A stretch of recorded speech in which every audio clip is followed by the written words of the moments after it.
What's good, y'all boys, man? I'm back with another reaction. Hey, man, I got a special one for y'all. You know what I'm saying?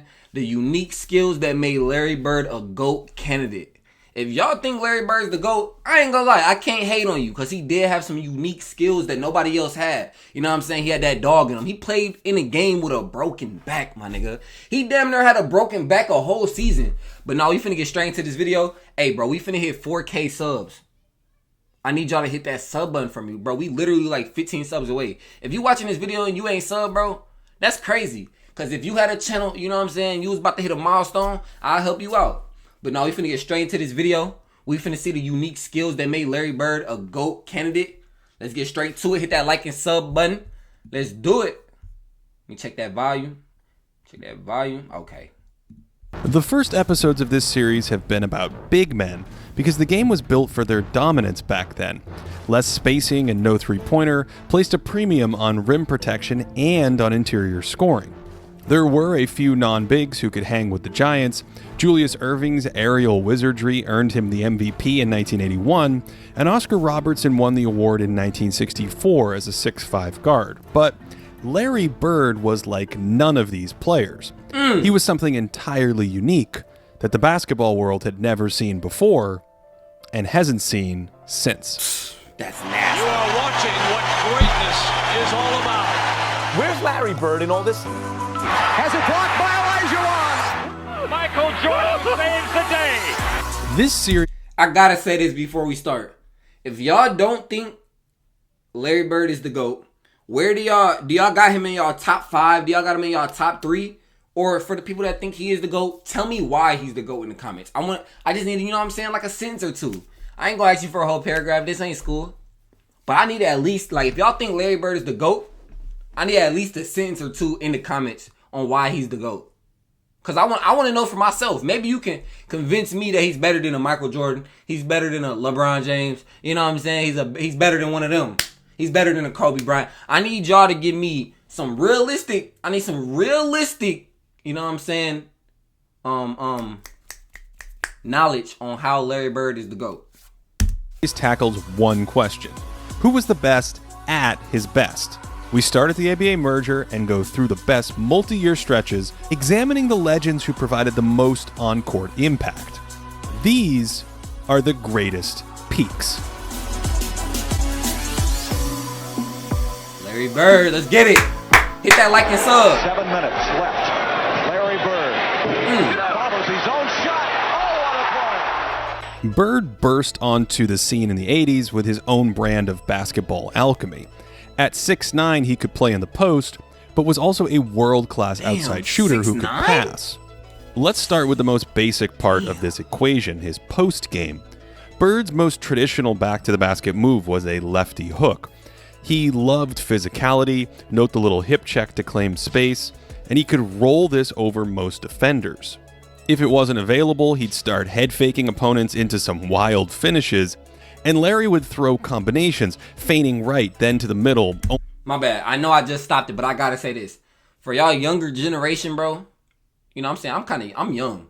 But I'm saying for like the young, you know what I'm saying? Like the 15-year-olds. They be thinking Kyrie got a crazy left-hand layup package. You know what I'm saying? They be like, if I didn't know Kyrie, I would think he's left-handed. Bro, y'all niggas, y'all ain't seen Larry Bird. Larry got a crazy left hand.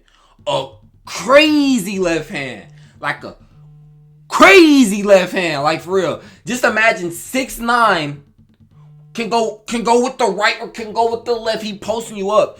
I don't know how much Larry Bird weighed, but I bet you he weighed a ton. You feel me? Probably around 230, 240. That's kind of, you feel me? So just imagine that. Matter of fact, hey Siri, how much did Larry Bird weigh? 220? 6'9", 220, can smack a 3 in your face, shoots behind his head, post you up, left or right hand float, can spin fade, pump fake, drop a dime through his, you know what I'm saying, through his legs. Like, come on, what can't? Come on. Only to step through, and then what is that reverse off the window? Come on now. This fake's like a jab that softens his man, and then this crazy rainbow from 2 feet. That's And nasty. he was constantly manipulating defenders with the ball like this to open up tiny nooks he could work with. Like, bro. At times, it felt hypnotic, like Charles Xavier whispering in defenders' heads. Where are you going? Got that nigga looking the other way, This bro. is choreographed embarrassment because Bird had the league shook with his shooting, and they were on high alert because he could rock you in your face with this quick fadeaway. This was Larry's moneymaker in these spots, and like most of his game, it was quick hitting, catching defenders off guard by flowing right into the release. He's already started the move here before catching it, and Bird even turned that fadeaway into the OG step back at times. Kiki Vandeweghe is... So now you gotta... So now he's 6'9", posting you up, doing step back fadeaways and shoot behind his head. Like, honestly, bro, if your coach tells you to contest that, bro, you're not even doing nothing for real. He shoot the ball. Like, bro, I wish I had a ball up here. Like, bro, say this shoe is the ball. He got that like this. Like that, bro. No cap. No cap. Don't mind the clothes on the ground right there. But you get what I'm trying to say, bro. I didn't know he was popularizing 6'9". the move with this little two-step, but Bird was the first star to unleash it regularly, and certainly with sharper footwork than Kiki. It served Larry well because defenders respected his fakes, and he was comfortable falling away. You'll notice that a bunch of these are long twos. Bird's first coach, Bill Fitch, discouraged three-pointers, and it wasn't until about 1985 that Larry started launching more than one per game. Give me 3. Bird was pretty much the best all-around shooter of that era, sprinkling in a... Bird was pretty much the best all-around shooter of... I know he lost his contract after this. This nigga is hype at the other team. I ain't gonna lie. I might be a victim of this. If you played basketball in the past, bro, like, you know what I'm saying? It's always gonna be them one or two old heads that gonna be like, bro, you don't want it enough. You don't want it enough. You're not locked in. Bro, I done seen some crazy shit happen before, though, bro. My teammate got dropped, and then Buddy went past him after he dropped him, and then he went to dunk on bro under the rim. And I ain't gonna lie, I'm like, damn. Like, I'm trying to hide my laugh and shit. I'm like, golly. Bro, sometimes you can't hold it in. But, bro. You know what I'm saying? But they got caught on camera. I ain't never got caught on camera.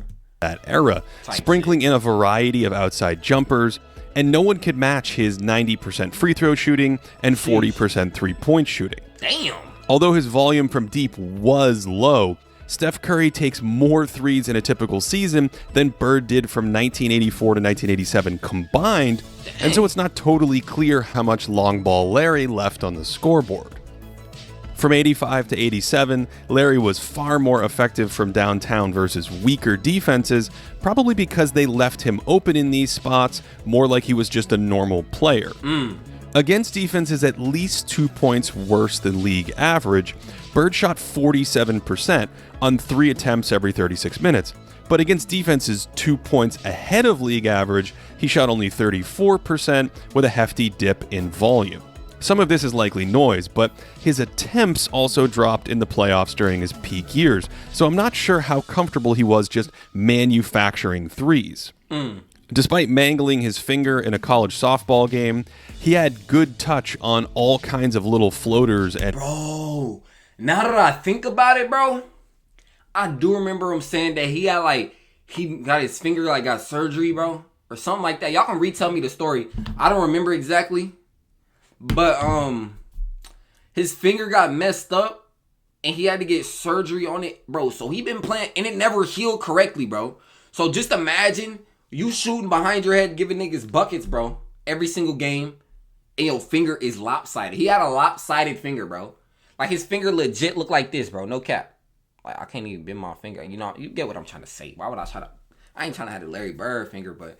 Nah, bro, for real. Like, his finger was messed up. And just imagine if he never broke his finger or none of that, or that never happened. You feel me? He might have been even crazy. He might have shot 97% from free throw line, 52% from 3, and average shit. I don't know. Maybe he would have got 2 more MVPs. Shit. Maybe he would have never lost the Magic ever. Shit, damn, what if he, like, what if he would have, what if he would have been, you know what I'm saying? What if he would have been the one to sign to Nike? What if you would have took Michael Jordan play? You never know, bro. It's unlimited possibilities, but I guess you could do that with a lot of people. I know I'm talking a little fast. Don't forget to hit that like and sub. Hey, we finna keep it going. If y'all like this video, man, show love. Hit that like button. You feel me? But now we finna get, you know what I'm saying? Flips headed to the hoop. He did this with both hands, regularly making horse shots like this. Come on! And he was dexterous can't enough to guard make that. all kinds of off-balance leaners too. But these shots were born out of necessity. Remember that rainbow from 2 feet earlier? It's because Bird has no explosion at the rim. He often uses his body as a shield to find a cleaner release, even left-handed. And these contortions were to make up for a lack of verticality. Bird actually missed a ton of layups. Oh, it's Walton. Where was I? Yes, the Miss Bunnies. He often took one dribble in these spots instead of getting all the way to the rim for a loaded up contest. Because even at 6'9", he was at a disadvantage against bigs ready to jump. You may know that legendary game in Portland where he played left-handed. This is mostly a tall tale because he regularly needed his left hand to finish. Here in the post, he's going southpaw for a cleaner look because he's carved out space to his left and can't explode at the rim or leap over defenders. This rim finishing is Bird's real glaring wart as a scorer, and his inability to finish into or through size and contact was a reason why his free throw rate was never great. The upfake frees him, but even against mediocre rim protection, he avoids contact to find a layup. Here he spins clear, but resorts to a floater from point-blank range. That means he just had that. At his apex. Bro, they trying to say that, like, you know what I'm saying? Everybody gonna have this part of their game where it's not gonna be the best. You can find this with everybody. But I feel like it's low-key him just showing that his greatness is even more great. Because he's adapted to not being athletic. And he's adding this, you know what I'm saying, these harder buckets to his bag. And y'all showing the missed attempts. He's really making these too. So, with that being said, he's more skilled. You feel me? He's more skilled than the average fucking Joe. Or the average fucking Malik. Or the average fucking Jaquise. You feel me? So, what you gotta say about that, young nigga? Y'all let me know what y'all think, man. Is Larry Bird the most skilled forward ever? Because some of y'all really think that LeBron is not good. So if y'all stand on that, let me know if y'all think Larry Bird is the greatest forward ever. Or do y'all got somebody else? Because y'all can make an argument for some other forwards. I ain't gonna lie. There's a lot of forwards you could choose from. But a lot of y'all gonna stand 10 toes for Larry the B-I-R-D. You feel me? So Bird was a huge regular season scorer, 28 points per 75, on true shooting percentage 7% ahead of the league. But his best 3-year stretch as a playoff scorer from 1984 to 1986 was closer to 24 points per 75 on plus 5% efficiency. We see a similar story in the regular season against stronger defenses, using those splits from earlier. His scoring dipped from nearly 27 points per 75 down to under 23 with a drop in efficiency. This is still good production, but the drop-off is on the larger side for high-end scorers, and I think it speaks to Bird's inability to generate easy shots against stronger defenses. What those numbers don't capture is his scoring flexibility, constantly moving without the basketball. Look at all these tricks to shed Bobby Jones, an all-time defender, and these cuts force attention that opens a post-up on one block and on the other, and the move is quick, and that's classic Bird.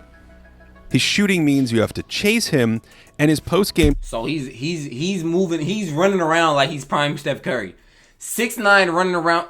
What did I just catch? His buddy sitting on his... He trying to get a piggyback ride? Like, bro, what did I just pause this on? Look, bro, is this Kevin McHale? Is he trying to get a piggyback? What did I just... Leads to deny... Oh, I'm tripping. It was just a camera angle, bro. Bird. His shooting means you have to... But I'm saying, though. So he's like a 6'9" Steph Curry back in 1985. Okay, bet. Chase him, and his post-game leads to denials, but then he countercuts, and that is a slick finish. Back in post. Yeah, Bird was an expert at finding little cracks in the defense like this, not at layups. And you can see this perfectly in transition here. Bird likes to float to the wing for 3, but as the ball turns the corner, Bird knows that brings help, and Basket cuts right behind it, and of course he makes that nonsense. He relentlessly pursued advantages. Did you catch it? The ball is reversed, so he swings his leg across his defender to seal and go. A good passer hits him for a layup there, but that's okay because the attention allows a clear ISO touch for Robert Parrish. Bird's off-ball game lets him fit next to other great scorers who need the rock, like Kevin McHale, but it also helps him mesh with good passers who learn to see... Hey, I'm going to be honest. Me personally, I know y'all old heads going to hate me on this one. This might be a bad take to y'all. But I think Kevin McHale wouldn't even play in the NBA in today's game, bro. No cap. I personally think Kevin McHale is not good. Like, is that just me? Like, come on. I know somebody out there would agree with me, bro. He's not good. Like, I feel like he's just the average grandpa that just made it to the league. Like, bro, okay. I know, like, we're past the plumbers and all that stuff, bro. I'm being so serious, bro. I personally think that Kevin McHale was just lucky. Like, he just got to the league. Like, for real, bro, like, when I was 15, when I was 14, I probably could have dropped off Kevin McHale on one-on-one, bro. No cap. I'm not even gonna lie to you. Like, I'm being so for real, bro. I'm not even lying. Sees. Larry slows down here to keep his man outside of an empty paint, and Dennis Johnson turns that into a bunny. They had this read down, and it's possible because all these defenders are worried about Bird curling up for an open shot. This made helping off Bird difficult, and he parlayed that activity into fantastic offensive rebounding, rooting inside players when they were on the wrong side of him. He anticipated shots and would sneak into position. Look at that work to get inside someone else's man, and he was more comfortable finishing these after sealing off opponents. But for all of his movement and... Bro, offensive rebounding is just all about player IQ, bro. Because, like, you can't just be like, I'm a bad offensive rebound, bro. All you got to do is just know where the ball is going. Like, when they shoot it, bro, like, I'm a great offensive rebounder. When I play in game, you know what I'm saying? I'm still in college, I hoop. Bro, I'm a great offensive rebounder because I know where the ball going. Like, I shoot a lot of shots. I know the way the ball coming off. I can see it in the air. I'm like, oh, yeah, that's coming off left. Get to the spot. Get to the spot. Ooh, juke my man. You know what I'm saying? Get to the... Okay, dunk, put back, dunk. Like, you feel me? Like, it's really not that hard, bro. Anybody can be a great offensive rebounder if you want to. But people choose not to be, bro. That's cool, though. Absurd shot making, there was another ingredient to Larry Bird's alchemy. For all of his movement and absurd shot making, there was another ingredient to Larry Bird's alchemy that transformed him into an offensive legend. It's one thing to fly off screens as a threat to shoot, but Bird supercharged his value by seamlessly audibling those two passes. He may have been the best passer on the move in NBA history, and that meant scoring routes turned into layups for teammates. Larry blurred shots into passes and punished defensive reactions to his movement like this. And he never stopped the ball. Even on a simple extra pass like this, he adds the screen because he's a step ahead. There's so much anticipation to his game. This is like a touch entry pass, already knowing Robert Parrish's right hand is the soft spot in the defense.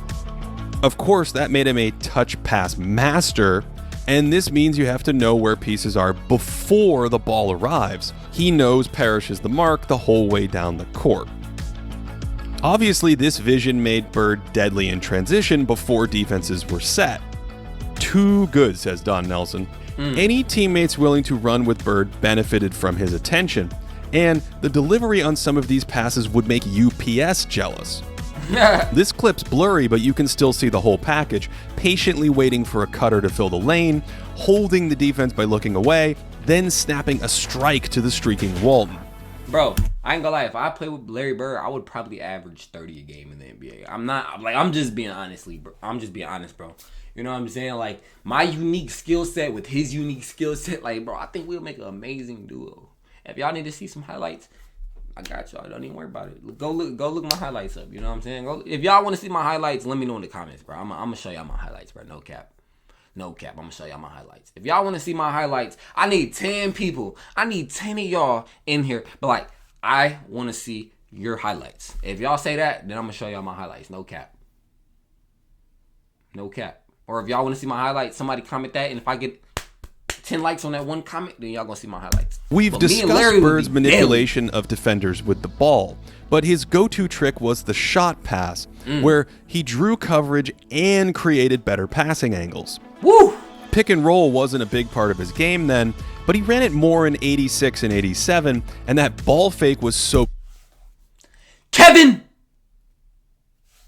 This is what I mean, bro. Back-to-back plays, Kevin McHale just doing dumb shit, bro. Coverage and created better passing angles. Pick and roll wasn't a big part of his game then, but he ran it more in 86 and 87, and that ball fake was so good it distracted McHale too. In the half court, Larry's on-ball passing typically stemmed from his back-to-the-basket game. He welcomed double teams in these spots and could skip it over defensive rotations, or he would just gut teams who weren't disciplined about doubling off cutters. When he had a step, he could make tight laydown passes with the best of them, drawing defenders in for a shot pass and knowing where his teammate would be. That's a great pass. Bird wasn't a perfect passer. Besides some limitations off the bounce, he could be a bit out of sync on his entry passes at times. Like many greats, he took all kinds of chances and was too aggressive on some of them. And every once in a while, he'd miss an advanced layup pass. He probably had Danny Ainge there, and coming down on this fast break, the first look is open, but of course Bird is so good, he sends it home anyway. Finally, the man was the best outlet passer I've ever seen. These weren't simply about starting fast breaks. They spawned layups out of thin air. Bird was always... Like, these passes are so good, the other team wasn't even... Look at Kareem Abdul-Jabbar, bro. He fast didn't breaks. even know the pass. They spawned layups out of... He think about dinner tonight, no cap. He think of what we gonna have, spaghetti tacos. He think of all type of Philly cheesesteak. Like, he think of everything that, you know what I'm saying, everything besides the game, you know what I'm saying. He accidentally, you know what I'm saying, forgot to wipe his goggles, like all type. And look, the ball just fly over his head. Look, layup. Bird was always thinking about the next silly possession as the ball went through the net and how to exploit a defense's backline. Ainge is closing to the corner here, and Bird still thinks to instantly look for him on a fly pattern after this make. That's just absurd. All of this made him the second best playmaker of the 1980s. We'll get to the best in the next episode. Making life easier for... So who do y'all think the best playmaker in the 1980s is? Is he gonna say Magic Johnson? Is that who he's gonna say? I think that's who he's gonna say. But y'all let me know what y'all think. Is Larry Bird a better playmaker than Magic Johnson? Where do y'all rank Larry Bird as a playmaker? Top 5 playmaker? I got a lot of questions for y'all, man. Y'all gotta really help me out. No cap. His teammates in a variety of ways. No cap. He even turned loose balls into easy points, ready to drop dimes from his back when he dove on the floor. That is a good pass. I ain't gonna And all of this helped drive Boston's offense to elite heights. From 1984 to 88, the Celtics' efficiency was 5 points per 100 better than league average, one of the 10 best stretches ever. So, despite Bird's postseason scoring hiccups, Boston's playoff offenses were quite similar, 11th best among teams with stretches like this. Even with Kevin McHale out for over 30 games from 1986 to 88, McHale wasn't even that Boston's good. offense was 6 points ahead of the league, behind Bird and company, evidence of his colossal impact. Bro, if some of y'all diehard Kevin McHale fans are out there, bro, if Kevin McHale sees this himself, you know what I'm saying? We just gonna say that he sees this himself. If you're watching this, Kevin, just know you're not good. Okay? You're not good. You're just not. I'm sorry. And if y'all super fans out there hate me, that's cool. That's cool. You know what I'm saying? That's cool. Nah, I'm trolling, bro. Don't get on that. His constant movement and high motor. I just need y'all to like the video and sub. Real talk. We almost to 4K. Kevin McHale wasn't that bad. I'm gassing it. But he could have been better, though. No cap. Translated to the defensive end, too. After hopping around here until he found open pasture, Bird hightails it back to prevent a fast break.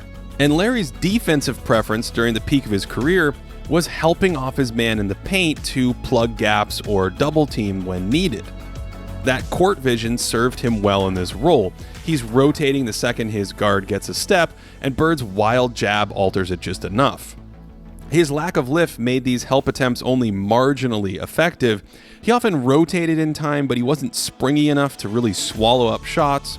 But basketball is a game of percentages, and Bird's constant presence was just enough to turn layups into misses at times, and sometimes these reactions helped make plays a touch easier for his teammates. How was his Larry on-ball was defense? just there constantly, and at 6. So they're talking about a lot of his help defense. Was Larry a good defender? Like I never really heard anything about his defense.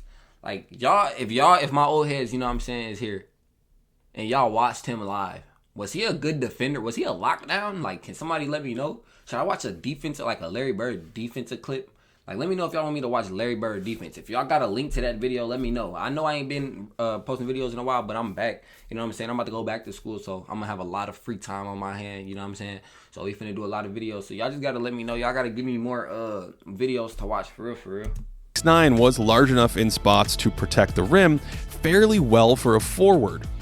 He had a small block radius and would offer little resistance if caught flat-footed, but Bird also made a surprising number of stands at the hoop, here stonewalling a young Michael Jordan just like an above-average big would.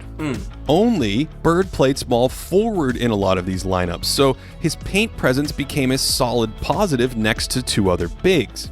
His incredible hand-eye coordination allowed him to target blocks as the ball was released, and he averaged about a block per game during these peak seasons. He also augmented his rim protection by taking charges before it was in vogue, and his early positioning and outguessing games forced turnovers on drives like this. Now, Bird has been historically panned for his man defense, but I actually don't think it was too damaging. He was a touch too eager at times and could succumb to up fakes, but against most big forwards of that, Never mind. I ain't think they was gonna get to the on-ball defense. Y'all ain't even gotta let me know for real. I guess we just gonna hear what they gotta say. Let me know if what they saying is true though, cause maybe you never know. People be lying in their videos. So if y'all think he's a good defender, y'all let me know. If he's not, he's not. You know what I'm saying? But hey, day he held his own. On the outside, Bird's slow foot speed was a bit of an issue against slashers, but basketball was played inside 18 feet back then, so even with those clunky steps, teams couldn't really punish him. This was a fairly typical man possession for him, overplaying the drive and throwing up a decent contest. Although, just like in the post, he could get into hot water biting on up fakes in these spots. Here's Larry using mind games against a dangerous guard, jabbing toward the ball and then playing the drive left, and his reflexes were insane. His hands are down when this pass is thrown, and those reflexes made Bird a playmaker around the ball, making little kick-out passes difficult like a hockey goalie deflecting pucks out of the air. He also turned basic... Somebody let me know what Larry Bird's wingspan is, bro. Let me know. I need to know. I need to know right now, bro. What was his wingspan? Was it 7 foot? Was it 6'8"? Was it 6'9"? Was it 7'2"? Was it 7'3"? Was it 7'7"? Y'all let me know what Larry Bird's wingspan was, man. Okay. Entry path. From right here, it looked like he can scratch his kneecap without bending over. And the way he's deflecting the ball, it looked like he can, you know what I'm saying? Or do rub his feet without bending over, too. So y'all let me know what his wingspan was. Into an adventure at times with what looked... I forgot to ask y'all this, too. If y'all think Larry Bird's barber's still alive, bro, tell him tap in. I want this Larry Bird curly I want the Larry Bird cut. Like, y'all think I could get the Larry Bird cut? Like, I really want it. No cap. Like a sort of basketball spidey sense. Those hands were strong and quick with NASA-like precision. And if you blinked, you'd miss their magic at times. And this phenomenal coordination made that low block tactic possible, and it also made his post doubles really effective. I need to cut bad. I ain't gonna lie. If any of y'all got a good barber or any of y'all some barbers, hey, I need y'all to bring me back. You know what I'm saying? My hairline all messed up, don't it, bro? Don't even worry about it, bro. We gonna come back with a cut real soon. Don't even worry about it. Ambushing unsuspecting big men. Here's a possession roaming off his mark on the perimeter, trying to disrupt action, and then bouncing around the edge of the paint, plugging gaps. Here it's this cutter because the spot up three wasn't a threat then, and of course those hands made the double team effective. There's a cat and mouse quality to some of his possessions, where he's hoping to induce a mistake instead of just playing it straight up. So Bird's tailor-made for zoning up two players like this, where he can read a passer's eyes, and it all makes sense that the most memorable play of his career is a steal. Bird's eyeing this pass before Isaiah Thomas had the ball. Isaiah has said he never even saw Larry here. And then, of course, a layup pass with 3 seconds left, and Big Red cannot believe what he just saw. That's tough. Most of Bird's defensive tricks weren't big gambles, but sometimes he did whiff, so there was a minor tax to pay for his level of aggression. But Larry rarely made errors or missed key rotations. He'd usually pounce in help situations like this. And overall, I think it's easy to see why he made consecutive all-defensive teams from 1982 to 1984. This value bubbles up when we look at Bird's handful of missed games in 1987 and 1988. The Celtics were only a point per game better than their opponents without Bird, or roughly a 45-win pace. But with him, they were +7, or a 61-win pace. That's crazy. The changes in 1989, when Larry missed the entire season, were nearly identical. Perhaps more notable is what happened when McHale missed large chunks of time. The Celtics were a 64-win team with Kevin, and without him they played at a 57-win pace in 31 games. That means that Boston was still a borderline championship team without McHale. I told you. Yet like I said, bro, he's mid. He's mid. Okay, Kevin, you don't suck. My bad. I apologize. You feel me? I can own up to it, but you're mid. You don't suck. You're mid. You're very mid. You're a borderline bench player on the Houston Rockets, no cap. Out as an all-time team at 67 wins because Bird could fit next to a star who ostensibly played his own position. That's incredibly impressive to me, and evidence that he's one of the most scalable players ever, able to fit next to a variety of high-end talent. Our historical all-in-one metrics are quite high on his peak, especially this version of box plus minus that's more sensitive to his playmaking impact. We should also note that some of his value comes from strong defensive rebounding, and he was always looking to throw a body on someone or fight for the ball in tough spots. Although this style did take a toll, and playing too many minutes meant he always risked wearing down. Tough spots. Although this style did take a toll, and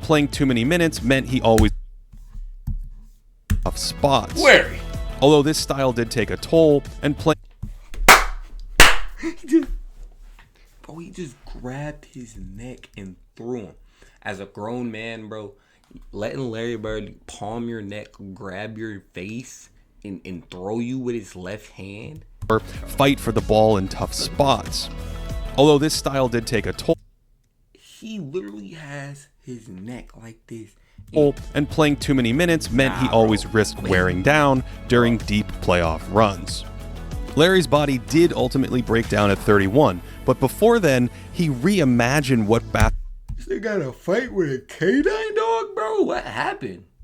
Did a dog cut you up? What is this, bro? Body did ultimately break down at 31, but before then, he reimagined what basketball could be. There still hasn't been anyone like him since.